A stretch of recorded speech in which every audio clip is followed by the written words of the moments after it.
What's up, guys? Before we get started, I got a quick announcement. I'm going to be in Vegas for the rest of this week to help my main training partner, Mana Martinez, get ready for his fight on UFC 285. It's going to be an awesome fight, so you're definitely going to want to check that out. What's up, Barnhill family, and welcome back to your home for all things combat sports. Yo. Man, we got Jon Jones, the return. 3 long years. He said, look, I'm going to come back, and I'm going to take the belt in a division that I've never fought in before. He's fighting Ciryl Gane. This is a great fight. Ciryl is a lethal, lights-out, and precise striker. How do you see this main event going? Well, it's going to be super fun, but I will say that the experiment of Jon Jones going to heavyweight has been something that probably everybody that's a fan of the UFC has wanted to see since pretty much Jon became the champion. And this is long before the champ thing was even a thing. You know, Jon Jones was the youngest champion to ever get the belt down in the UFC, and then he just went on this crazy tear. And I just love that now we're getting this opportunity. And I know Jon Jones hasn't been around for 3 years, and he's been kind of making this move slow and steady. But the time's here now. I'm really excited for it. And I do think that Jon Jones has grown himself literally skill-wise and strength-wise to the heavyweight division. I think he's not going to look undersized in there. I think he's going to bring all those same skills he had at light heavyweight and be a real force to be reckoned with at heavyweight. Yeah, it's going to be extremely interesting to see because, as you said, Jon Jones is obviously a guy that lives in that 230 to 240 range. At least he did when he was fighting at light heavyweight. So he's going to weigh in about 40 to 50 pounds heavier than he's ever weighed in before. And, you know, we've seen like Volkanovski, for example, he just went up to lightweight and he weighed in a full 10 pounds heavier than he's ever weighed in or has weighed in recent memory. This is going to be a massive body difference. If we get the photos of Jon Jones weigh-in day at light heavyweight compared to what we get on UFC 285 weigh-in days, it's going to be a drastic difference. They're going to look like two different people, and it's going to be extremely interesting to see. But look, I'm not going to bury the lead here. I'm picking Jon Jones to win this fight, and that's no slight to Ciryl Gane. Ciryl Gane's an excellent fighter. I think he's one of the, if not the best striker in the heavyweight division. I think he moves like a lightweight. I can't say enough good things about Ciryl Gane, but I was just watching the first embedded video, and Jon Jones, how that video ended was they went down into his basement at his home, and he's got all the posters from all of the fights, the title fights, the Lyoto Machidas, you've got the Shogun Rua fight, you've got the Chael Sonnen fight. He's showing the gloves from the first MMA fight that he ever took.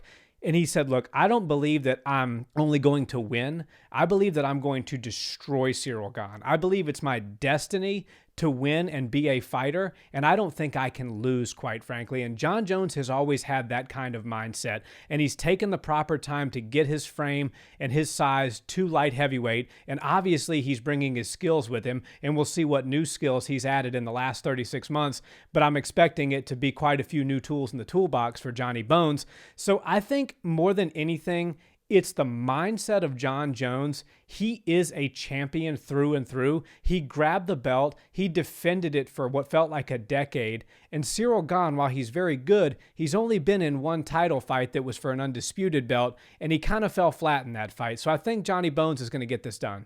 Yeah, before I give my official prediction, I do have to say that Jon Jones has always been one of the people that can rise to the occasion under any circumstances. And, you know, outside of the octagon, outside of the UFC, he's had his hiccups and blemishes. And, you know, people like to throw that in his face every time they can. But I do think that Jon Jones has the one thing that every fighter needs to have, and that is the self-confidence to believe that you are absolutely the greatest in your weight class on the planet. And you almost have to believe in yourself to the point of delusion. Like if you're on the prelims to this card, you still need to believe that if they threw you into a title fight of your division, you're going to get your hand raised because you're the best in the world. And Jon Jones has proven that he is the best in the world, but his mind is as sharp and as strong as it's ever been. And I think that he knows he's the best in the world at light heavyweight. And he saw what Daniel Cormier did at heavyweight, and he was very successful up there. And Jon Jones obviously, you know, had Daniel Cormier's number, and Daniel was never able to get his hand raised against Jon. But I do think that with the changing of the tides at heavyweight right now,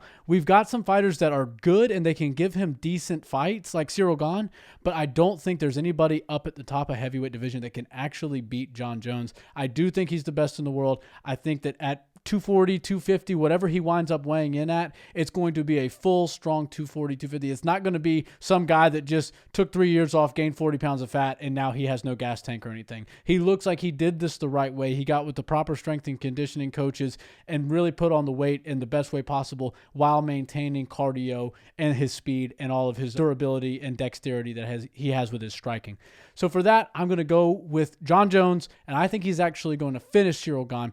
And as I said in the last video we did on Jon Jones, he likes to beat people at their own game. So I think he's going to come out there and try to out-kickbox Ciryl Gane. I think Cyryl's going to have a little success early on, but Jon figures everything out so quickly. He's able to read his opponents. He's able to chop them down, systematically beat them down, and take their weapons away one by one, and then kind of have his way with them. So I think by round 3 or 4, we're going to see Jon Jones really start to come on, and I think we're going to get some sort of a referee stoppage TKO victory. Yeah, that's a great prediction. And this is one of those fights where I think no matter which way it goes, we're going to know very quickly what's going to happen. I'm talking in the first 2 or 3 minutes, we're going to say to ourselves, of course Ciryl Gane's going to win this fight. This is a 60-pound jump in weight.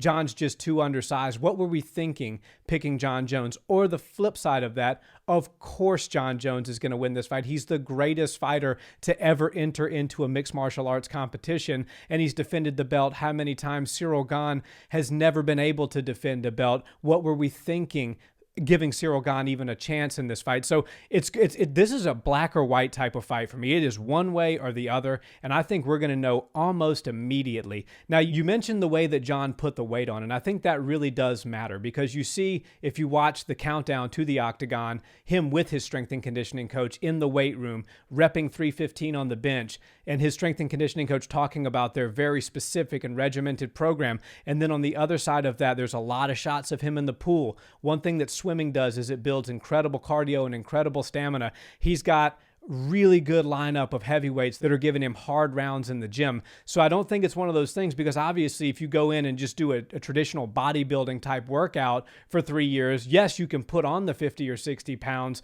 but your cardio is just going to be absolute trash. I think he put on the weight slowly, and that was because he didn't want to deteriorate his gas tank in the process, and that's why you have all the swimming, all the hard wrestling rounds. I love that they're going back to the old Jackson Wink. He said, this is not in a safe area of town. We're at the old school gym. This is where I trained when I was an amateur. I was coming up. I was hungry. It's almost like Rocky from Rocky 3 when he went back to Apollo Creed's gym and he cut all the BS out of his life and was just focused and honed in so he could go back and beat Mr. T in the rematch. Now, this isn't a rematch, but it feels a lot like that to me. Thanks for watching this video, guys. We're your hub for all things combat sports. If that's your jam, we appreciate a subscribe and a like on the video, and drop us a comment down below. We'll see you next time. Peace.